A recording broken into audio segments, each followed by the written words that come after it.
नमस्कार दोस्तों, फिर से स्वागत है एक और नए वीडियो में। दोस्तों आज के इस वीडियो में मैं आपको ITR 4 भरना सिखाऊंगा। ऑनलाइन आप इनकम टैक्स की पोर्टल से जाके ITR 4 कैसे भर सकते हैं। तो गाइज़ ये वीडियो थोड़ा सा लंबा बनेगा क्योंकि इसको भरने में थोड़ा सा टाइम तो लगता ही है, तो आप शुरू से लेकर एंड तक देखना। मैं सबसे पहले आपको बताता हूँ कि कौन कौन इसको भर सकता है। जैसे कि आपको पता होगा कि 31 जुलाई यानी 31 जुलाई लास्ट डेट होती है इंडिविजुअल की रिटर्न भरने की, ठीक है। तो अभी लगभग 12-13 दिन और हैं, तो आप इस वीडियो को देख के आसानी से भर सकते हो। तो ये बेसिकली छोटे बिजनेसमैन के लिए होती है, जो छोटे दुकान वाले होते हैं या फिर जो छोटे व्यापारी होते हैं जिनकी इनकम 50 लाख से कम होती है फाइनेंशियल ईयर में, वो लोग इसको सिंपली भर सकते हैं। तो गाइज़ मैं सबसे पहले बता देता हूँ कि कौन कौन इसको भर सकता है। तो जिनकी इनकम 50 लाख से कम है पिछले फाइनेंशियल ईयर में, यानी फाइनेंशियल ईयर 21-22, 31 मार्च 2022 तक की रिटर्न जाती है और असेसमेंट ईयर है वो चल रहा है 22-23, ठीक है। और जिनकी इनकम बिजनेस और प्रोफेशन से है, लेकिन इनकी जो इनकम होती है वो कंप्यूट होती है प्रेजेंटिव बेसिस पे। अब प्रेजेंटिव बेसिस होता क्या है वो इस वीडियो में मैं आपको आगे बताने वाला हूँ। इसके अलावा अगर आपकी इनकम सैलरी से या फिर पेंशन से या फिर हाउस प्रॉपर्टी से या फिर एग्रीकल्चर यानी खेती से अगर 5,000 से ज़्यादा नहीं है तभी आप इसको भर सकते हो, अदरवाइज़ आपको दूसरी ITR जो है वो भरनी पड़ेगी। इसके अलावा अगर आपकी इनकम सेविंग अकाउंट से आ रही है, डिपॉजिट से आ रही है, इनकम टैक्स रिफंड पे इंटरेस्ट मिल रहा है, फैमिली पेंशन से, तब आप इसको भर सकते हैं। इसको कौन नहीं भर सकता दोस्तों? जिनकी इनकम जो एग्रीकल्चर से या फिर सेविंग से 5,000 से ज़्यादा है वो इसको नहीं भर पाएंगे। इसके अलावा अगर आपकी कोई सट्टे वगैरह या लॉटरी वगैरह से इनकम हो रही है तब भी आप इस ITR को नहीं भर सकते। या फिर अगर आप शेयर मार्केट में इन्वेस्टमेंट वगैरह करते हो तब भी आप इसको नहीं भर सकते। तो सिंपली दोस्तों मैंने आपको ये बता दिया कि आप कौन कौन इसको भर सकता है। अब बात करते हैं कि आपको क्या क्या डॉक्यूमेंट चाहिए इसको भरने के लिए। तो सबसे पहले मैं ये मान के चल रहा हूँ कि आपने इनकम टैक्स के पोर्टल पे जो है खुद को रजिस्टर कर रखा है। उसके लिए आपको PAN number, date of birth वगैरह और मोबाइल नंबर और ईमेल ID की ज़रूरत रहती है। अगर वो आपको नहीं आता तो आप कमेंट करके बता देना, वो मैं आपको सिखा दूंगा। वो बिल्कुल आसान ही होता है, वैसे ज़्यादा हार्ड नहीं होता। तो इसके लिए आपको डॉक्यूमेंट किन किन डॉक्यूमेंटों की ज़रूरत पड़ती है वो मैं आपको बता देता हूँ। एक फॉर्म 16 होता है जो कि एम्प्लॉयर जो है वो एम्प्लॉय को देता है, अपने एम्प्लॉय को हर साल देता है वो। इसके अलावा 26AS होता है जो कि इनकम टैक्स की वेबसाइट से डाउनलोड हो जाता है, जिसमें आप अपना कटा हुआ TDS देख सकते हैं कि कितना टैक्स TDS आपका डिडक्ट हो रखा है। 16A जो फॉर्म होता है, ये भी फॉर्म 16 के साथ ही एम्प्लॉयर जो है वो देता है। इसमें भी टैक्स डिडक्ट यानी TDS की डिटेल होती है। इसके अलावा बैंक स्टेटमेंट की ज़रूरत पड़ती है ताकि हम अपना जो 31 मार्च को क्लोजिंग बैलेंस वगैरह है वो देख सकते हैं। हाउसिंग लोन इंटरेस्ट सर्टिफिकेट की ज़रूरत होती है क्योंकि इंटरेस्ट की जो रिबेट मिलती है उसको लेने के लिए। और अगर आपने कोई डोनेशन वगैरह दिया है उसकी रिसिप्ट चाहिए होती है क्योंकि इसकी भी आपको रिबेट मिलती है। रेंटल एग्रीमेंट, इसके अलावा रेंट रिसिप्ट यानी आपकी रेंट से जो इनकम हो रही है वो आप इसमें दिखा सकते हो। लेकिन गाइज़ अगर आपकी एक से ज़्यादा घर से इनकम हो रही है, मतलब अगर आपका एक घर आपने रेंट पे दे रखा है, एक में आप खुद रहते हो, तभी आप ITR 4 भर सकते हो। अगर आप 2-3 घर दे रखे हैं रेंट पे तब आप इसको नहीं भर सकते। इसके अलावा इन्वेस्टमेंट प्रीमियम वगैरह आपने कहाँ पे कर रखे हैं, जैसे LIC वगैरह में, क्योंकि 80C की डिडक्शन मिलती है 1.5 लाख तक की, वो दिखाने के लिए। तो गाइज़ ये डॉक्यूमेंट आपको चाहिए होते हैं। अब मैं आपको भरकर दिखाता हूँ कि किस प्रकार आप ऑनलाइन इसको सिंपली फाइल कर सकते हैं। तो मैं आ चुका हूँ इनकम टैक्स की वेबसाइट पे। आपको सिंपली गूगल पे लिखना है incometax.gov.in, तो आपके सामने कुछ इस प्रकार की वेबसाइट खुल जाएगी। तो आपको सिंपली यहाँ पे आके करना है लॉगिन अपने आप को।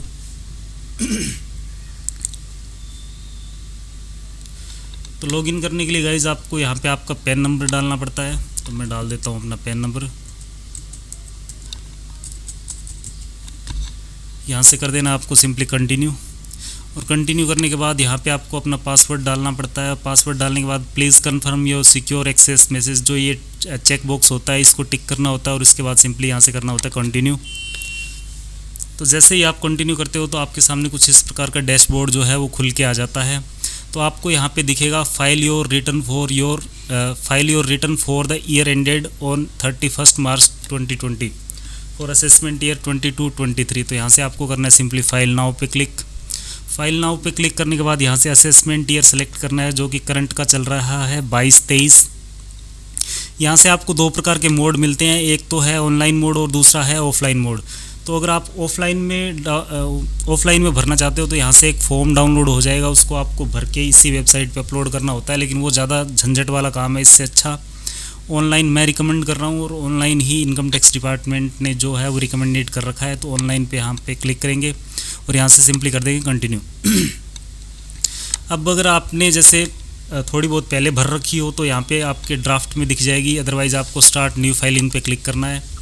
क्लिक करने के बाद दोस्तों यहाँ से आपको पूछा जाएगा कि आप किस कैटेगरी में आते हो, मतलब आपका स्टेटस क्या है, इंडिविजुअल हो या फिर HUF यानी हिंदू अनडिवाइडेबल फैमिली में आते हो या फिर अदर हो कंपनी वगैरह या कुछ भी हो सकते हो। तो मोटा मोटी मैं यहाँ पे आपको इंडिविजुअल की जो ITR है वो भरनी सिखा रहा हूँ। तो इंडिविजुअल पे क्लिक करना और यहाँ से कर देना है कंटिन्यू। कंटिन्यू करने के बाद हम ITR 4 भर रहे हैं तो यहाँ से जो फॉर्म है वो ITR 4 वाला सेलेक्ट कर लेंगे सिंपली। तो ITR 4 सेलेक्ट करने के बाद प्रोसीड विद ITR 4 कर देंगे यहाँ से। तो जैसे ही आप यहाँ से करते हो तो यहाँ पे आपको फिर से बताया जाता है कि आपको डॉक्यूमेंट क्या क्या चाहिए। तो form 16, house rent receipt, investment premium, ये सब है, ठीक है। और ये फ्रिक्वेंटली आस्क्ड क्वेश्चन होते हैं जो कि लोग पूछते रहते हैं कि क्या क्या जब वो भरते हैं तो दिक्कत आती है। तो यहाँ से लेट्स गेट स्टार्टेड पे क्लिक करना है। अब क्लिक करने के बाद दोस्तों यहाँ से आपको पूछा जाएगा कि आप ITR भर किस लिए रहे हो, ठीक है। Taxable income is more than basic exemption limit या फिर कुछ और रीज़न है। तो इनमें से जैसे कि अगर आपने एग्रीगेट करंट अकाउंट में 1 करोड़ से ज़्यादा का अगर डिपॉजिट किया है तब भी आपको ITR भरनी होती है, या फिर आपने फॉरेन ट्रेवल पे 2 लाख से ज़्यादा का एक्सपेंडिचर किया है, या फिर आपने इलेक्ट्रिसिटी कंजम्पशन 1 लाख से ज़्यादा का है, या फिर कोई और रीज़न हो सकता है। तो मैं सिंपली यहाँ पे अदर्स कर रहा हूँ क्योंकि इनमें से मेरा कोई भी रीज़न नहीं है, क्योंकि मैं एग्जेम्पशन लिमिट से ऊपर भी नहीं हूँ और इनमें से भी मेरा कोई रीज़न नहीं है। तो हम अदर पे सिंपली करके यहाँ से कर देंगे कंटिन्यू। कंटिन्यू करने के बाद we have pre filled your return based on information available with income tax department. ये अगर गाइज आपका TDS वगैरह कटा हो या फिर आप एम्प्लॉय हो तो आपकी डिटेल जो है वो यहाँ पे प्री फिल्ड आ जाती है। कुछ डिटेल जो होती है वो आ जाती है, कुछ डिटेल आपको डालनी पड़ती है। तो मैं गवर्नमेंट एम्प्लॉय नहीं हूँ तो मेरी यहाँ पे कोई भी डिटेल नहीं आने वाली, तो मैं इसको ओके कर देता हूँ। ओके करने के बाद दोस्तों यहाँ पे ये देखिए, यहाँ पे इतने सारे बॉक्स हैं। सबसे पहले आपको पर्सनल इन्फॉर्मेशन पूछी जाएगी, उसके बाद ग्रॉस टोटल इनकम, फिर डिस्क्लोजर एंड एग्जेम्प्ट इनकम, फिर टोटल डिडक्शन कितनी है, टैक्स पेड कितना है, और इसके बाद टैक्स लाइबिलिटी कितनी बनती है, और उसके बाद आपको सिंपली करना है प्रोसीड। तो हम एक एक करके इनको भरते हैं। यहाँ पे टाइमर लगा हुआ होता है जो कि स्टार्ट हो जाएगा जैसे ही मैं इस पर्सनल इन्फॉर्मेशन वाले कॉलम पे क्लिक करता हूँ। तो मैं कर देता हूँ इस पर सिंपली क्लिक। तो जैसे ही मैं क्लिक करता हूं तो क्योंकि मैं हर साल अपनी रिटर्न भरता हूं तो मेरी यहाँ पे सारी डिटेल जो है वो आ जाएंगी मेरे सामने। जैसे अगर आपको मोबाइल नंबर वगैरह चेंज करना हो या फिर एड्रेस वगैरह चेंज करना हो तो आप यहाँ से चेंज कर सकते हो। अब बात करते हैं दोस्तों, यहाँ पे आपको करना है नेचर ऑफ एम्प्लॉयमेंट। तो अगर आप किस कैटेगरी में आते हो, मतलब सेंट्रल गवर्नमेंट के एम्प्लॉय हो तो सेंट्रल गवर्नमेंट, स्टेट के हो तो स्टेट, PSU के हो तो PSU, pensioner other not applicable. तो मैं इसमें से किसी में नहीं आता तो मैं यहाँ पे सिंपली कर रहा हूँ अदर। अब दोस्तों नीचे फाइलिंग सेक्शन कौन सा होता है मैं आपको बताता हूँ। फाइलिंग सेक्शन हम अगर ड्यू डेट से पहले भरते हैं तो वो आता है 139(1) में, 139 सब सेक्शन 1 में आता है रिटर्न फाइल्ड ऑन और बिफोर ड्यू डेट। हम ड्यू डेट से पहले भर रहे हैं तो हम इसको सेलेक्ट करेंगे। बिलेटेड रिटर्न होती है जो ड्यू डेट के बाद भरी जाती है, क्योंकि अभी ड्यू डेट चल रही है तो ये वाला जो है हाईलाइट है नहीं, इसको हम सेलेक्ट कर नहीं सकते। एक होती है कि आपने रिटर्न ड्यू डेट से पहले भर दी और उसमें कुछ गलत सलत भर दिया तो आप उसको रिवाइज़ कर सकते हो। ये है फिर 119(2)(b), इसमें कंडोनेशन ऑफ डिले के साथ आप रिटर्न को भर सकते हो, ठीक है। और इसके अलावा अगर आपके पास कोई नोटिस वगैरह आता है तो उसके रिस्पॉन्स में भर रहे हो। तो हमारा सिंपली जो है वो ड्यू डेट के अंदर हम रिटर्न को भर रहे हैं, तो मैं 139(1) को सिलेक्ट कर रहा हूँ यहाँ से। और सिलेक्ट करने के बाद गाइज ये मैं आपको बता देता हूँ, have you opted for new tax regime. अब देखो टैक्स में 2 प्रकार के रिजाइम यानी 2 प्रकार का जो टैक्स सिस्टम है वो इंडिया में चल रहा है फ़िलहाल। एक तो पुराने वाला जो चलता था जिसमें हमें डिबेट या एग्जेम्पशन वगैरह मिलती थी, जैसे TC की, LIC वगैरह की 1.5 लाख तक की और डोनेशन वगैरह की एग्जेम्पशन मिलती थी। एक है नए वाला टैक्स रिजाइम जिसमें आपको छूट वगैरह कुछ भी नहीं मिलती, लेकिन उसका टैक्स रेट जो है वो थोड़ा सा कम है, यानी वो इतनी कॉम्प्लिकेटेड नहीं है। लेकिन अगर आप LIC वगैरह में इन्वेस्ट करते हो या मतलब सेविंग कर रखी है तो आप पुराने वाले के साथ ही जाना, अदरवाइज़ आप नए वाला सेलेक्ट करना चाहो तो नए वाला भी कर सकते हो। उसका भी कंपैरिजन आप करके देख लेना कि कौन सा आपके लिए फ़ायदेमंद रहेगा, ठीक है। तो मैं अभी पुराने वाले के साथ ही जा रहा हूँ, तो न्यू टैक्स रिजाइम में मैं यस नहीं कर रहा, यहाँ से नो कर रहा हूँ। Option for current assessment year not opting, ठीक है। तो अगर मैं इसको ऑप्ट कर लेता हूँ तो फिर हम इससे एग्जिट नहीं कर सकते, मतलब अगर एक बार हम टैक्स रिजाइम में चले जाते हैं नए वाले में तो हम पुराने वाले को दोबारा सेलेक्ट नहीं कर सकते, इसलिए हम पुराने वाले को ही रहने देते हैं। ठीक है। अब यहाँ से पूछा जा रहा है whether this return is being filed by representative assessee. अब रिप्रेजेंटेटिव असेसी गाइज वो होता है जैसे आप अपनी रिटर्न मेरे से भरवा रहे हो, ठीक है, और मैं जैसे चार्टेड अकाउंटेंट हूँ या फिर एडवोकेट हूँ, तो आप अगर मेरे से भरवा रहे हो तो मैं एक लीगल रिप्रेजेंटेटिव हो गया आपका। ठीक है। तो मैं यहाँ पे कर रहा हूँ नो, क्योंकि मैं अपनी रिटर्न खुद ही भर रहा हूँ। यहाँ से आपको एक बैंक सेलेक्ट करना पड़ता है जहाँ पर आपका रिफ़ंड वगैरह आता है, अगर आपका कोई रिफ़ंड वगैरह बनता है तो, और उसको प्री वैलिडेट करके रखना होता है। तो ये ऑलरेडी प्री वैलिडेट हो चुका है मेरा बैंक अकाउंट, क्योंकि मैं हर साल इसको भरता हूँ। यहाँ से कर देंगे कंफर्म। अब कंफर्म करने के बाद गाइज ये देखिए अब पर्सनल इन्फॉर्मेशन है उस पर कंफर्म्ड आ चुका है, ग्रीन टिक आ चुका है। अब आते हैं ग्रॉस टोटल इनकम पे। तो यहाँ से आपसे काफ़ी सारे सवाल पूछे जाते हैं, अगर आप इनका जवाब यहाँ देना चाहो तो दे सकते हो, अदरवाइज़ आप इसको स्किप भी कर सकते हो।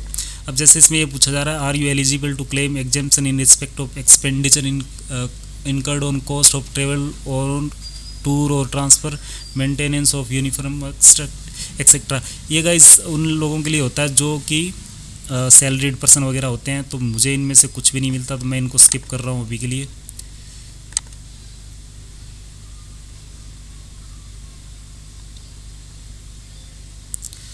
तो दोस्तों स्किप करने के बाद कुछ इस प्रकार की विंडो मेरे सामने जो है वो खुल के आ चुकी है। थोड़ा सा नेट जो है स्लो चल रहा है, तो मैं आपको दिखाता हूँ। तो ये आ गई verify your income source detail. ठीक है। अब आपसे पूछा जाएगा कि आपकी इनकम कहाँ कहाँ से हो रही है। सैलरी से हो रही है तो आप यहाँ पे एडिट करके यहाँ पे डाल देना सैलरी में कितनी इनकम हो रही है फॉर्म 16 को देख के। तो मेरी सैलरी से कोई इनकम नहीं है, हाउस प्रॉपर्टी से भी कोई इनकम नहीं है। अब चलते हैं दोस्तों income from business and profession. Basically जो ITR 4 होती है वो होती इन लोगों के लिए ही है, क्योंकि जो सैलरीड पर्सन होता है वो लगभग जो लोग होते हैं वो सैलरी के साथ बिजनेस नहीं करते, तो वो ITR 1 भरते हैं। ठीक है। और जो हाउस प्रॉपर्टी वाले होते हैं वो ITR 2 भरते हैं। तो हमारा इनमें से कुछ भी नहीं है, तो सिंपली हम बिज़नेस और प्रोफेशन के लिए, मैंने आपको पहले भी बताया था कि ये छोटी जो दुकान होती है उनके लिए होता है। छोटे जो बिज़नेस होते हैं जो बुक्स ऑफ अकाउंट मेंटेन नहीं करके रखते, मतलब वो खाता बही जो मेंटेन नहीं करके रखते हैं या CS जो ऑडिट नहीं करवाते हैं, उनके लिए बेसिकली होती है कि एक लमसम अमाउंट में हमको टैक्स देना पड़ता है। ठीक है। तो यहाँ पे ऐड डिटेल करता हूँ मैं। तो दोस्तों जैसे ही ऐड डिटेल करता हूँ तो यहाँ पे एक कॉलम आता है बिजनेस का, दूसरा आता है प्रोफेशन का, और तीसरा आता है गुड्स कैरीज का। जो प्रेजेंटिव इनकम होती है वो एक होती है 44 AD में, एक होती है 44 ADA में, और तीसरी होती है 44 AE में। तो अगर आपका बिजनेस है तो आप इसमें डाल सकते हो, मैं आपको बता देता हूँ। फिर भी नेचर ऑफ बिजनेस डालना है यहाँ पे, कि नेम ऑफ द बिजनेस डालना है कि आप किस नाम से बिजनेस कर रहे हो। जैसे आपका हो गया ABC लिमिटेड या जो भी आपका बिज़नेस का नाम है। बिज़नेस का कोड यहाँ से आपको पूछा जाएगा, तो यहाँ पे जिस भी कैटेगरी का आपका बिज़नेस है यहाँ से आपको कोड सेलेक्ट करना है। डिस्क्रिप्शन में आप उसके बारे में थोड़ी और डिटेल डाल सकते हो। इसके अलावा यहाँ से ग्रोस टर्नओवर और ग्रोस रिसिप्ट कितनी हुई है, एक तो चेक से कितनी हुई है और कैश में कितनी हुई है यहाँ पे डालनी है। फिर प्रेजेंटिव इनकम है वो होती है गाइज, मैं आपको बता देता हूँ किस प्रकार होती है ये, कि अगर आपने चेक से या ऑनलाइन मोड से पेमेंट लिया है, मतलब पूरा पक्के में है, तब आपकी इनकम जो है वो 6% जितना भी आपने चेक से लिया है पूरे साल में उसका 6% या उससे ज़्यादा यहाँ पे आपका टैक्स बनेगा। ठीक है।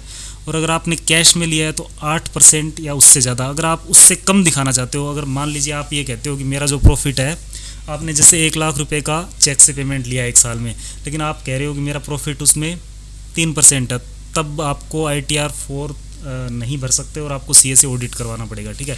अगर आप ये मान के चलते हो कि 6% से ज़्यादा है, 8% से ज़्यादा है, तभी आप इसको भर सकते हो। तो मैं बिज़नेस नहीं करता, मैं एक प्रोफेशनल इंसान हूँ, तो मैं अपना नाम डाल देता हूँ लेक्स एंड टैक्स। ठीक है। अब बिज़नेस कोड में मैं क्योंकि एडवोकेट हूँ तो मैं यहाँ से सर्च करूँगा, एडवोकेट नहीं आया, लीगल प्रोफेशन आएगा शायद, हाँ लीगल प्रोफेशन। तो इसका ये कोड आ गया लीगल प्रोफेशन 16001, और डिस्क्रिप्शन में कुछ डालने की ज़रूरत नहीं है, तो यहाँ से ये चीज़ हो गई। ठीक है। अब गाइज़ मैं ग्रॉस रिसिप्ट डाल देता हूँ कि कितनी मतलब पूरे साल में मेरे को कितने पैसे लोगों ने दिए। ठीक है। अब जो प्रोफेशन की बात जहाँ पे आती है, तो यहाँ पे जो प्रेजेंटिव इनकम होती है वो 50% होती है सीधी, क्योंकि आप सोच के देखो बिजनेस में तो क्या होता है, प्रॉफिट मार्जिन होता है, ठीक है। लेकिन जो प्रोफेशनल इंसान होता है उसका कोई खर्चा नहीं होता, वो एक पेन लेके निकलता है, जैसे सीए हो गया या फिर एडवोकेट हो गया, बस एक लैपटॉप होता है, एक प्रिंटर होता है, एक छोटा सा ऑफिस होता है, और उसके अलावा जो होता है उसका दिमाग होता है। लेकिन बिजनेस में ऐसा नहीं होता। तो बिजनेस में तो 8 और 6% का चक्कर चलता है, और यहाँ पे सीधा 50% या उससे ज़्यादा। अगर मैं ये कहता हूँ कि 50% से कम मेरा प्रॉफिट है, तब मेरे को ऑडिट करवाना पड़ेगा, ठीक है। तो मैं यहाँ पे डालता हूँ, जैसे मैं 4,80,000 डाल देता हूँ, ठीक है। तो मैं यहाँ पे सीधा सीधा ही 50% अगर मैं इसका मान के चलूँ तो 2,45,000। तो जैसे ही मैंने यहाँ पे 2,45,000 किया, तो ये जो है वो लाल जो आ रहा था वो हट गया यहाँ से। इसको सिंपली कर देंगे ऐड।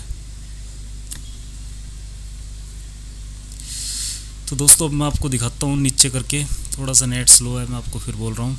दोस्तों अगर आपको ये वीडियो अभी तक समझ में आई है तो वीडियो को लाइक कर देना और चैनल को सब्सक्राइब कर देना। और अगर आपको कोई भी दिक्कत आती है तो आप बेहिचक होकर कमेंट करके मुझसे पूछ सकते हो। और ये गाइस आ रही है dividend income, we have pre filled value, ये पुरानी कोई इनकम आ रही है। तो मैं यहाँ से कर देता हूँ कन्फर्म। तो ये दोनों चीज़ जीटीआई और पर्सनल इन्फॉर्मेशन जो दोनों है वो यहाँ से हो चुकी है कंफर्म। अब चलते हैं डिस्क्लोजर एंड एग्जेम्प्ट इनकम पे। It is mandatory to fill these details, ठीक है। तो financial particular of the business, यानी फाइनेंशियल पर्टिकुलर्स में आपको वो चीज़ें दिखानी होती है, जैसे आपके पास एसेट्स कितने हैं, लाइबिलिटी कितनी है, बैंक में बैलेंस कितना है, वगैरह वगैरह, ठीक है। तो मैं आपको दिखा देता हूँ कि इसमें मैंडेटरी क्या क्या होता है भरना। जिस पे ये लाल वाला स्टार लगा हुआ है वो आपको भरना कंपलसरी होता है। इसके अलावा आप इसमें 0 भरकर छोड़ सकते हो। जैसे मैं यहाँ से 0 कर देता हूँ, मैं क्योंकि सिंपली आपको दिखाने के लिए भर रहा हूँ। मैं इसको रिवाइज़ कर दूँगा अपने हिसाब से, क्योंकि अगर मैं हर एक चीज़ आपको बताऊंगा तो वीडियो 1 घंटे से भी ऊपर का निकल जाएगा। तो सन्ड्री क्रेडिटर में, क्योंकि मैं एक प्रोफेशनल आदमी हूँ तो मेरे कोई क्रेडिटर वगैरह ज़्यादा नहीं होते, तो मैं यहाँ पे 15,000 कर देता हूँ वैसे ही। तो अदर लाइबिलिटी 0, और यहाँ से फिर इन्वेंट्री भी 0, इन्वेंट्री कुछ होती नहीं है। डेटर में कर देता हूँ मैं 22,000।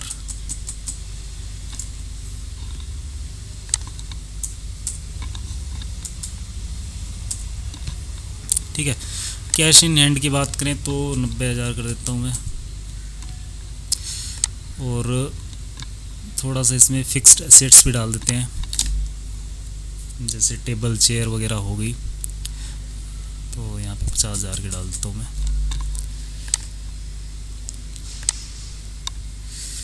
इन्वेंट्री में अमाउंट डालने के लिए बोल रहा है तो 0 डाल देता हूँ।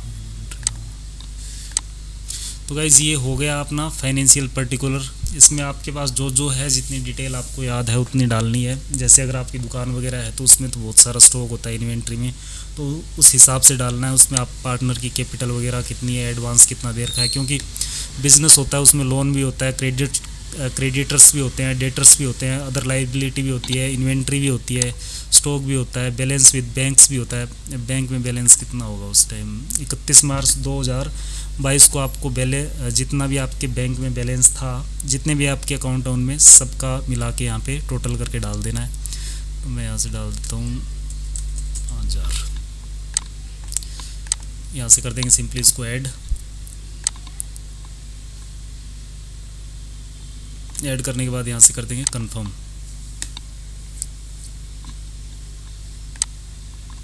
तो ये तीनों चीज़ें कंफर्म हो चुकी है। अब चलते हैं टैक्स डिडक्शन पे।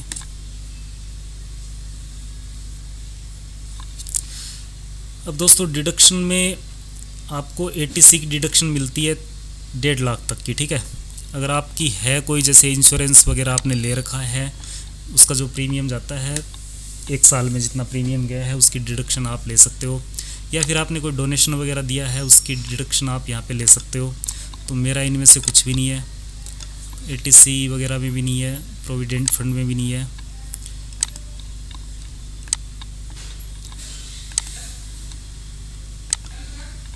तो ये अगर आप डिडक्शन से संबंधित वीडियो अगर आप अलग से चाहते हो तो मैं are you eligible to claim deduction in respect of interest on saving bank account. ये ATTTA की डिडक्शन मिलती है 2000 की। इसमें अगर आपका सेविंग अकाउंट में इंटरेस्ट आता है तब आप 2000 रुपये तक का इंटरेस्ट जो है वो क्लेम कर सकते हैं डिडक्शन के तौर पे। तो इसमें से कुछ भी नहीं है, मैं यहाँ से कर देता हूँ कंटिन्यू।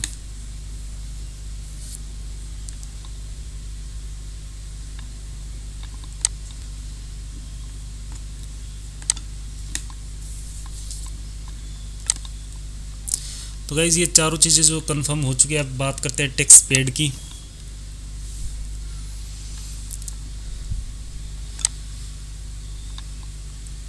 तो टैक्स पेड कुछ बनता नहीं है क्योंकि जो मेरी इनकम है वो 2.5 लाख से कम है। तो यहाँ पे मैं सिंपली कर दूंगा कंफर्म। टोटल टैक्स पेड 0 दिखा रहा है यहाँ पे। और यहाँ पे आने के बाद अब टोटल टैक्स लाइबिलिटी पे आते हैं।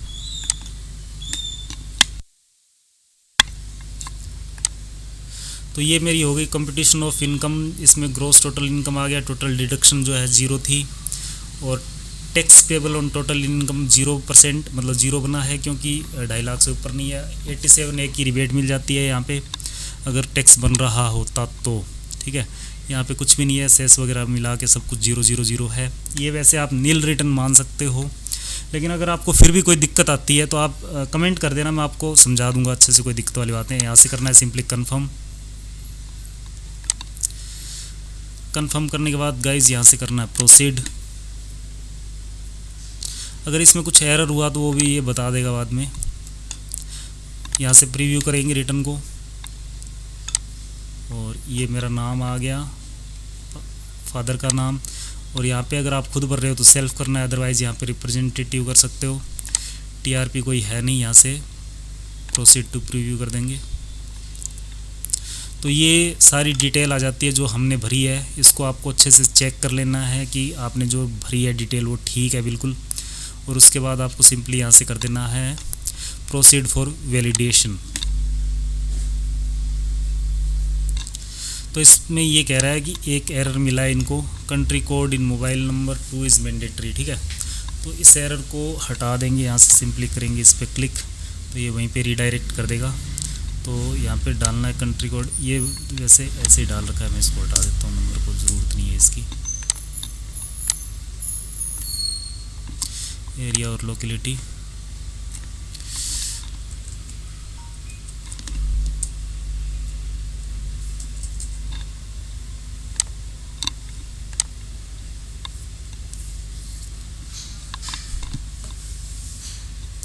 तो गाइस जो एरर आया था मैंने उसको हटा दिया है सिंपली।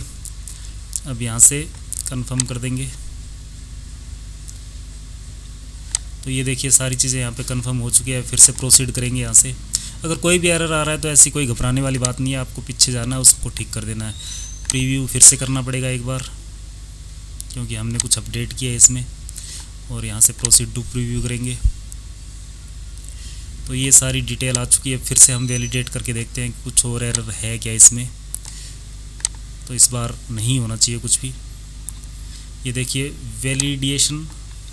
वैलिडेशन सक्सेसफुल, ठीक है। अब प्रोसीड फॉर वेरिफिकेशन। अब ये फाइनल स्टेज बच जाता है गाइज कि प्रोसीड करना होता है, आपको वेरीफाई करना होता है। तो इसमें है कि please note that it is mandatory to verify the return, revision of the return is not possible unless verified. मतलब आपको ये वेरीफाई करना ही होता है। तो इसमें 3 ऑप्शन मिलते हैं आपको, ई वेरीफाई नाउ, इंस्टेंट ई वेरिफिकेशन विया आधार, OTP, pre validate bank account. अगर गाइज आपका मोबाइल नंबर जो आपने यहाँ पे दे रखा है वो आपका अगर आधार के साथ लिंक है तो आपको सिंपली यहाँ से ई वेरीफाई पे जाना है। तो आपके मोबाइल पे एक OTP आएगा, वो OTP यहाँ पे डालना है। डालने के बाद आपका ई वेरीफाई हो जाएगा और आपकी रिटर्न जो है वो फाइल की हुई मानी जाएगी। ई वेरीफाई लेटर ये होता है कि आपको जो ITRV होती है यानी इसकी एक कॉपी निकालनी होती है। जब आप इस पर क्लिक करोगे तो आपका एक फॉर्म आएगा जो कि डाउनलोड हो जाएगा। उसको लिफाफे में पैक करके बेंगलोर भेजना होता है 120 दिन के अंदर अंदर। जब आप इसको सबमिट करते हो उसके 120 दिन के अंदर अंदर यानी 3 महीनों के अंदर अंदर। या फिर verify via ITRV, you can submit the return now and verify the return sending A signed ITRV। ये भी वही है कि आप मतलब ये 120 दिन के अंदर अंदर आप ई वेरीफाई कर सकते हो इसको। ये ऑप्शन है। दूसरा ये है कि आप ITRV अभी इसको सबमिट कर दो, ITRV डाउनलोड कर लो। डाउनलोड करने के बाद आप उस पर सिग्नेचर करो और स्पीड पोस्ट या नॉर्मल पोस्ट 120 दिन में टैक्स डिपार्टमेंट को आप भेज सकते हो। तो सिंपली आजकल सबके मोबाइल जो है वो आधार से लिंक होते हैं। तो सिंपली ई वेरीफाई पे क्लिक करना है और क्लिक करने के बाद यहाँ से करना है कंटिन्यू। कंटिन्यू करने के बाद काफ़ी सारे ऑप्शन आ जाते हैं guys. I would like to verify using OTP on mobile number registered with Aadhaar. ये डिजिटल सिग्नेचर का, ये हमारे काम के लिए है। या फिर नेट बैंकिंग से कर सकते हैं, बैंक से कर सकते हैं, डीमेट अकाउंट से कर सकते हैं। मतलब जितने ऑप्शन हो सकते हैं ई वेरीफाई करने के वो सारे यहाँ पे दिए हुए होते हैं। लेकिन हमारे पास सिंपली ये सबसे ईजी ऑप्शन है। तो यहाँ पे क्लिक करेंगे और क्लिक करने के बाद यहाँ से करेंगे कंटिन्यू। कंटिन्यू करने के बाद यहाँ से पूछा जाएगा I agree to validate my Aadhaar detail, और यहाँ से जनरेट आधार OTP करना है। तो गाइज़ मेरे मोबाइल पे जो है वो OTP आ चुका है। सिंपली यहाँ पे OTP डालना है और डालने के बाद यहाँ पे ये वैलिडेट वाला जो ऑप्शन है इस पर करना है क्लिक। और क्लिक करने के बाद आपकी जो रिटर्न है वो फाइल हो जाएगी और वेरीफाई भी हो जाएगी। तो गाइज़ इतना ही प्रोसेस होता है। अगर ये वीडियो आपको अच्छा लगा हो तो वीडियो को करना लाइक, चैनल को करना सब्सक्राइब, और कोई भी दिक्कत आए, अगर आप फाइल कर रहे हो उसमें कोई दिक्कत आ रही हो तो आप मेरे को कमेंट करके पूछ सकते हो, मैं उसका जवाब ज़रूर से दे दूँगा। तो मिलते हैं गाइज़ ऐसी नेक्स्ट वीडियो में, तब तक के लिए जय हिंद, जय भारत।